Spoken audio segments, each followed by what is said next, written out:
I started on this project about 36 years ago. All of our ancestors of that era are deceased now. The last of that era living was Uncle Capus. In loving memory of them, I share with you, our family, the memories of that dreadful day. As a child growing up, I can remember hearing my grandfather, aunt, my mother, father, and a few of my other relatives talking about how Charlie was taken from the house and brought him to this place, which is called the Steer Hole, which is the pond that they use for fishing and some other things as well in this area. And in here, they held the inquest to determine Charlie's fate, guilt or innocent.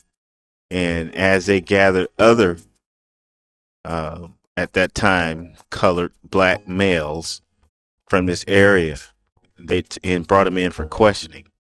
And they brought Charlie down. Then he went back and got his uncle, Capus Price, and his cousin Dan Hayes, and they all brought them down here at the inquest. And as Capus was leaving, he could hear shots ringing out as Charlie was killed down here.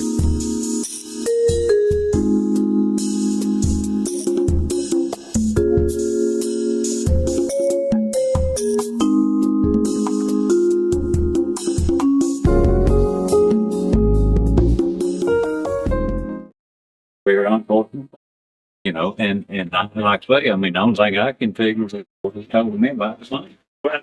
Being buried, Charlie flying it up and her reburied. According to the sheriff report, a fruit jar containing more than $1,600 had been buried in the garden. It has not been molested. A $10 bill and a $54 due bill was found on the ground near her body. They traced footsteps leading to his home about of a mile from the scene of the murder, and this sealed Charlie's fate. The drunk folks. You about drunk or No. He had his way. He would talk, like walk with like like us. He couldn't say anything to us. He talked it. Girls. you go Had a whisper voice. You'll have it.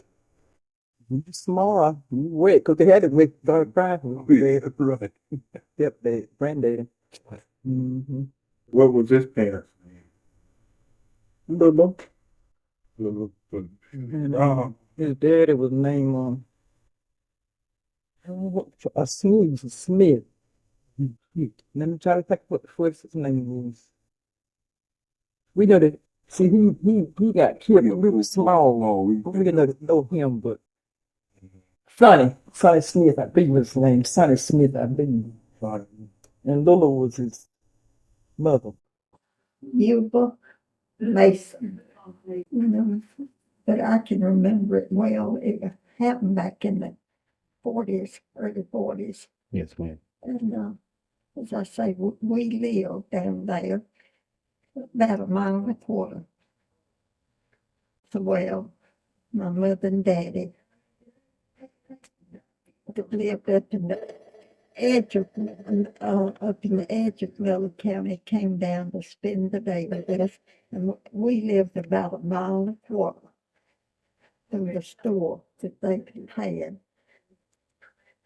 And they came by that Sunday morning and seen a lot of things taking place, going a lot of people. Yes. And they come on, and that's how we got the news about it.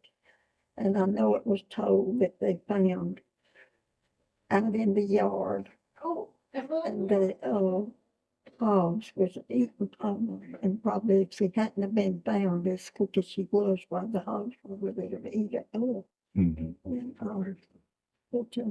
it was very kind of scary time when the news got out, but the news got out pretty quick, not to have no way of, report news like it is today from a store where they had run a store.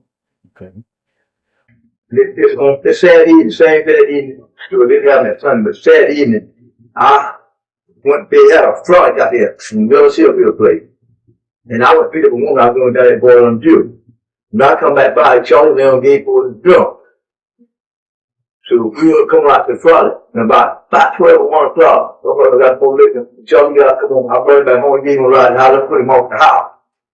So Sunday morning, when I come in Sunday morning, then I went to do Charlie was in there in the floor. Had on my shirt, and I had fun, I was fretting about my shirt. And the mom told him, let him know. So he did, sleep better than everything. Don't wake him up, he didn't want to leave. So Charlie, I let him know. And I know what I'm saying, then, but the car come out in the yard. So I still didn't know what going on. And he come in and asked me, he said, come in. And they talked to me a minute and said, what did you see Charlie last? I said, what was that? And they're going to get just 4 girls brought him home. I said, Charlie stayed home good tonight. Today's date is August 4th. August the 4th, 2007. And, okay. I need you to state your name for me. My name is John Henry.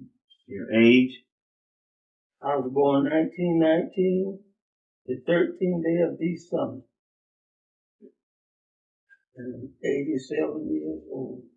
If I live to see the 13th of December coming, I'll be 88. Okay. All right. Well, we're trying things. May cook. Charlie didn't Charlie was but they put it on Charlie. So I had to move Miss John Cameron wanted to put kept him from killing my son. They gonna kill him, but Miss John said, Dad, he knows that Dad was working with him. And I know he didn't do it because he come in from work and I was right there talking with him after he come in. And this road has some significant memories for me, as I could hear my father talking about when he was young, he and his cousins went swimming at the steer hole, and they weren't supposed to be swimming there.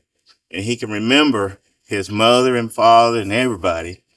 Somebody came by and saw them swimming and told his mama and daddy that they were down here swimming in the steer hole and they shouldn't have been swimming.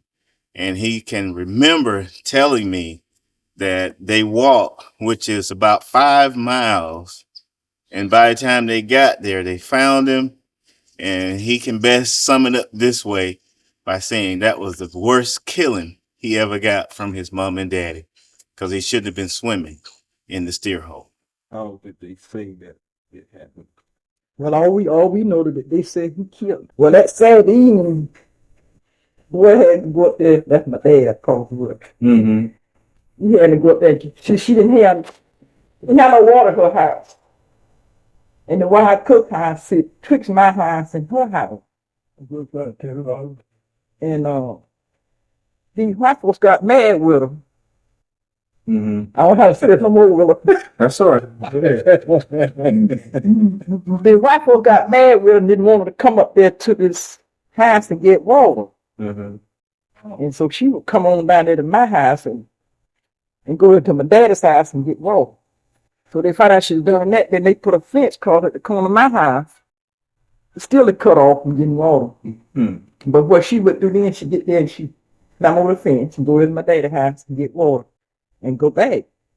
And she stopped there one day. She told me, she said, Johnny, I said, She says, if you miss me one day, so don't let me let the buzzard eat me up. So you come see about me. Mm-hmm. Because she know they were mad with us. And so, come there one day and asked about the action, gonna cut the fence. I told her I wouldn't try to get it. I wouldn't get cut it. So I said, it's out and get it. Mm-hmm. So she got to cut the fence, which they had put there to keep up getting to my daddy's house to get water. And so then she come and she told me that, and then she went on back. She went on back home, and so that Saturday evening, I think let Charlie kid for water or y'all or somebody kid or a drum of water. You hold the water. He would let him hold some water over there, you know. This particular day, I think Charlie and some of them, and Charlie and Kate, I don't know who it was, but I know Charlie was in the bunch. He carried some water and come back. And then that Saturday night, that's when they whole day that morning, that's when they come and got him. Well, they come got him, they got it. Okay, you're ready. Okay. So Okay. what would you like for me to do? We were talking about the 100 people that stayed at your Yeah. house. There was about 100 families in this area of 5,000 acres that my granddaddy let. They had one horse farms, and your granddaddy LJ had a farm like that. He farmed, Okay. and then they lived all around us, and they stayed. Then they began to move because the tractors came in. You know, they started getting tractors because all the rest of it they had a new one horse farms what they had. Okay. And Johnny, the mama, and Miss Margie May. Margie May. Miss Margie May lived next to us at first, and then they moved into a bigger house, and they had a bunch of children. And they About lived 13. Yes, about 13. Now, who was your father? My daddy was G.J. Kimball Jr., Okay. and my granddaddy was General Jackson, the older man. Okay. And then he had a son, G.J. Jr. did, and named him G.J. the third. Okay. And he has a son that's the fourth, and they got one the fifth. Okay. I was going to ask you, I didn't know if they ever shared with you when one of them was going to, that a lady was murdered around here and they blamed one of his sons. Okay. Did they ever tell you that? A little bit, but not a whole lot. Yeah, well, we didn't really know because none of us believed it was true. Okay. And that night that they were going to go around and try to get him, and lynch him and all that stuff, my granddaddy took everybody in the home. They all slept on our floors and everywhere, trying to protect them. I didn't know if they ever told you that. We were small. Okay. But that was something he got blamed for, and I think that he got, didn't they kill him? Well, if I understood it right, he could not speak. Yeah, he was deaf Okay. and dumb. He could not speak, and so he couldn't defend himself. Yeah, and granddaddy knew that he didn't do it, and they don't know who did it, but he was upset because they were trying to blame it on him, and he lived on his place, so he bought them all in, trying to protect them, but it was too late. Some of the men in this community did that to him, so that was a burden they had to bear a long time for them to mistreat his son like that.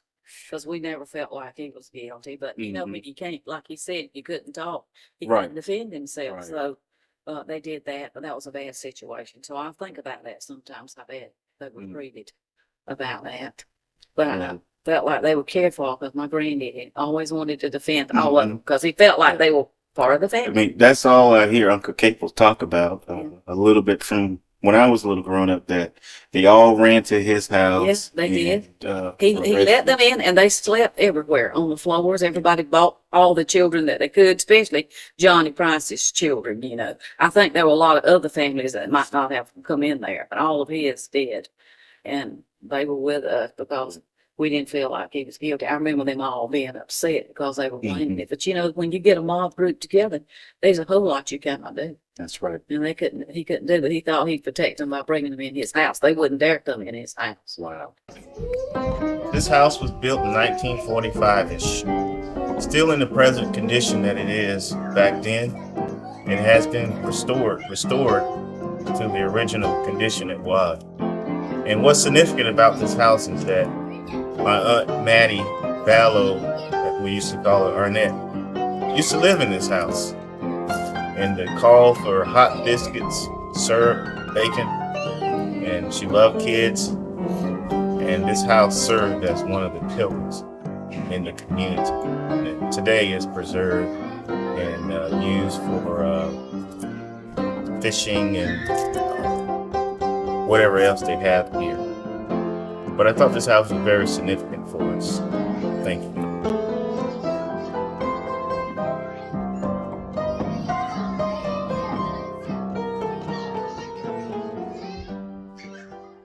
Okay. As we bring this project to a close, you've heard a lot of stories, a lot of interesting stories, true stories that we will continue to carry on the fight. We will never forget what happened up here in Cooktown, Georgia, 1945. And this documentary shows that it just wasn't a story or that was passed on a bunch of lies, because you've heard at least several different people all describing and saying the same thing that happened up here in Cooktown, Georgia, 1945. Sudie Mae Cook killed June 9th, 1945. And supposedly, according to the sheriff report, they traced tracks leading from her house to Grandpa Johnny's house. They came that next morning and said Charlie had killed her, and you've heard witnesses say that it's virtually impossible for him to kill a woman when he was passed out from being intoxicated. And there's nothing wrong with that, I guess, but in the context of it, he was accused of doing a crime that he did not commit or couldn't have committed. And this video basically sort of alludes to his innocence.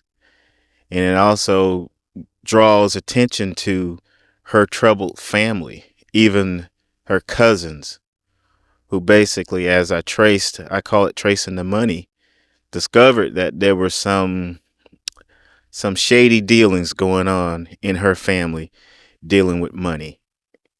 Summertime and the living is easy. The fish are jumping and the cotton is high. Your daddy's rich and your mama's sure good looking. But hush, little baby, don't you cry.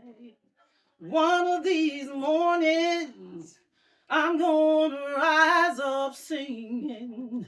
I'll spread my wings and fly to the sky. Sing, But till that morning, I'm going to rise. So tough, so hush. Little baby, don't you cry.